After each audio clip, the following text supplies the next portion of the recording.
জিনিসপত্র বেচে কেনার জন্য বাজারে পণ্য সাজিয়ে বসে আছেন ব্যবসায়ীরা। কেনাকাটা করতে বের হয়েছেন বাসিন্দারা, খাবার বানাচ্ছেন দোকানিরা, কেউ আবার নিজ দোকান মেরামতে ব্যস্ত।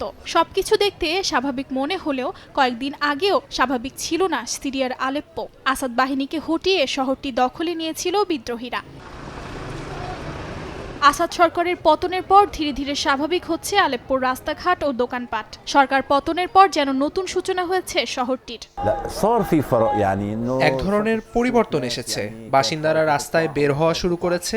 যারা এতদিন ভয়ে ঘরের ভেতর ঢুকেছিল তারাও বের হচ্ছে, কেনাকাটা করতে দোকানে যাওয়া শুরু করেছে। আগের থেকে পরিস্থিতি অনেকটাই ভালো।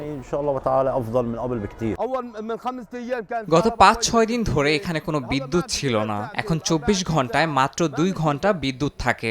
এখানে পানির তীব্র সংকট দেখা দিয়েছে। ৫ দিনে একবার পানি আসে।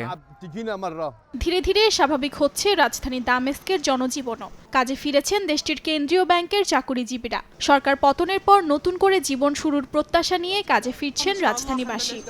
সৃষ্টিকর্তার কৃপায় আমরা একটি নতুন দিন, নতুন বছর এবং একটি নতুন জীবন শুরু করতে চলেছি।